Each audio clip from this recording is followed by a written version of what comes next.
A'udzu billahi minasyaitonir rajim. Bismillahirrahmanirrahim. Saudara-saudaraku yang dirahmati oleh Allah, izinkan pada pertemuan kali ini saya mengulas tentang faktor-faktor utama di mana kalau kita melakukan faktor-faktor ini maka Allah akan mengambil nikmat-nikmat yang ada bersama kita. Mungkin hari ini Allah masih memberikan kita kenikmatan berupa kesehatan di badan kita. Allah masih memberikan kita kenikmatan berupa harta yang ada bersama kita. Namun janganlah pernah kita menganggap bahwa semua kenikmatan ini senantiasa dan akan selalu bersama kita.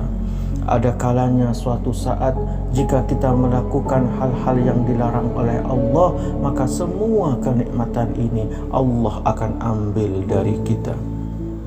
Faktor utama adalah ad-dzulmu, kezaliman. Ada sebuah ungkapan, la tadlimanna ma kunta muqtadiran, fadh-dzulmu akhiruhu yad'u ilan nadam. Janganlah engkau sekali-kali berbuat zalim, karena perbuatan dolim akan berakhir dengan penyesalan. Saudara-saudaraku yang dirahmati oleh Allah, makna kezaliman di sini adalah mempunyai makna bersifat umum.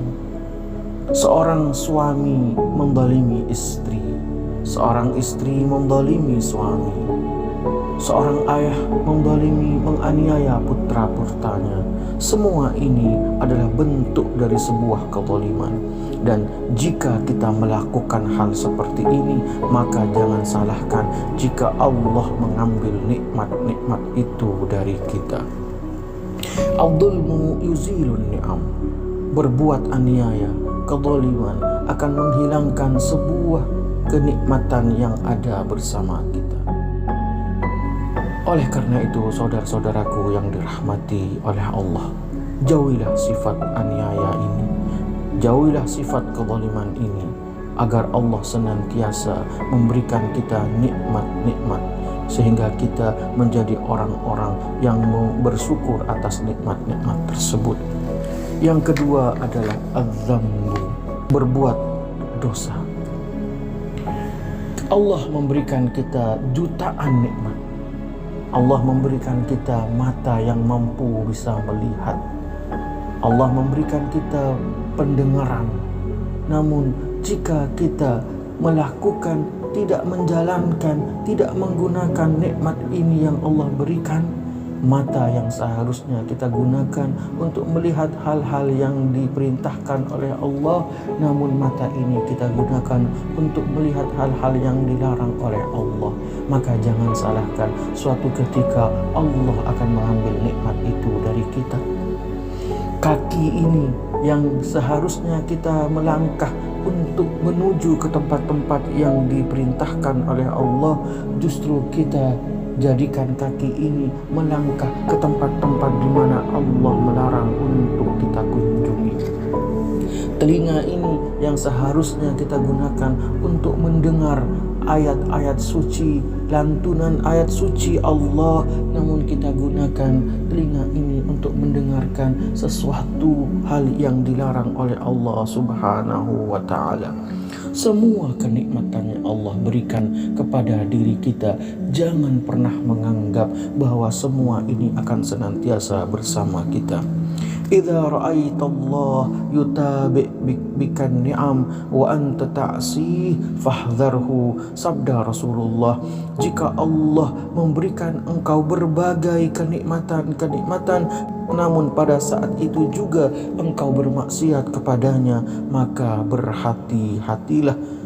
Saudara-saudaraku yang dirahmati oleh Allah, jika sampai detik ini Allah masih memberikan kenikmatan kepada kita, namun kita sering berbuat maksiat kepada Allah, kita tidak menjadikan kenikmatan ini sebuah anugerah, namun anugerah ini kita gunakan untuk bermaksiat kepada Allah, maka berhati-hatilah.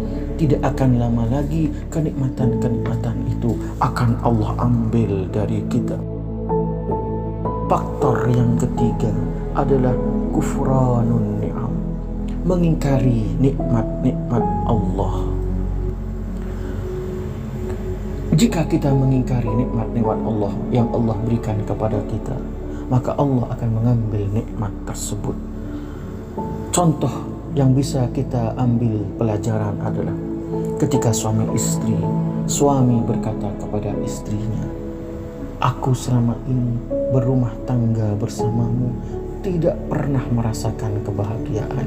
Begitu juga ucapan seorang istri terhadap suaminya, "Aku tidak mendapatkan kebahagiaan selama aku bersuami dengan engkau." Maka kata-kata ini adalah sebuah kata-kata di mana ia mengingkari nikmat Allah. Oleh karena itu, saudara-saudaraku yang dirahmati oleh Allah, janganlah pernah kita mengingkari nikmat Allah. Suatu ketika Rasulullah Shallallahu Alaihi Wasallam memasuki rumah Siti Aisyah. Lalu beliau melihat Siti Aisyah hampir saja kakinya menginjak sebuah roti yang tertinggal, yang terjatuh. Lalu Rasul Shallallahu Alaihi Wasallam berkata kepada Siti Aisyah, "Ya Aisyah, akrimi jiwari ni'amillah, fa innaha idza nafirat la ta'ud." Wahai Aisyah, hormatilah nikmat-nikmat yang Allah berikan kepadamu, karena nikmat itu jika ia pergi, ia tidak akan pernah kembali. Saudara-saudaraku yang dirahmati oleh Allah, kenikmatan yang Allah berikan kepada kita, hendaknya kita selalu bersyukur. Janganlah pernah sekali-kali kita mengingkari akan nikmat-nikmat yang Allah berikan kepada kita. Faktor selanjutnya yang menjadi penyebab Allah akan mengambil nikmat itu, saudara-saudaraku yang dirahmati oleh Allah, adamul isfaq ala ibadillah. Tidak ada rasa kasih sayang sesama hamba-hamba Allah. Rasul Shallallahu Alaihi Wasallam bersabda, "Ar-rahimuna yarhamuhumullah." Orang-orang yang menyayangi orang lain, maka Allah akan menyayangi mereka.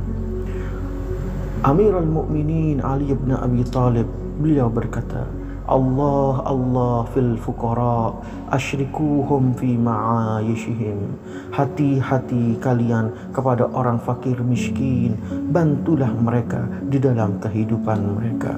Saudara-saudaraku yang dirahmati oleh Allah, tidak sadarkah kita bahwa nikmat yang Allah berikan kepada kita, sebagian nikmat itu adalah hak orang-orang miskin, hak orang-orang yang membutuhkan. Jika kita tidak menunaikan hak-hak tersebut, maka jangan salahkan jika suatu ketika Allah akan mengambil nikmat itu dari kita.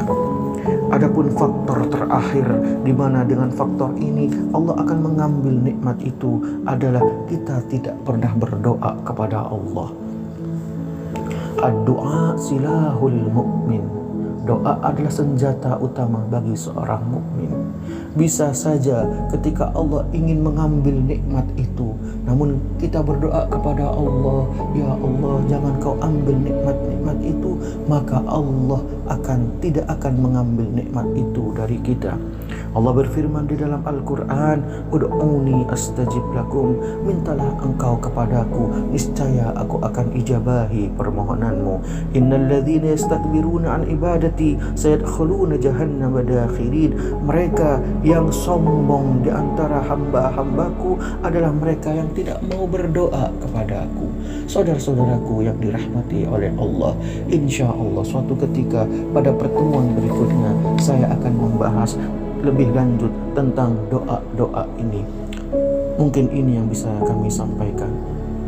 Mudah-mudahan Allah Subhanahu wa Ta'ala menjauhkan kita dari semua faktor-faktor di mana ketika kita melakukan faktor-faktor tersebut, maka Allah akan mengambil nikmat-nikmat itu. Hadza minni wal afu minkum. Wassalamualaikum warahmatullahi wabarakatuh.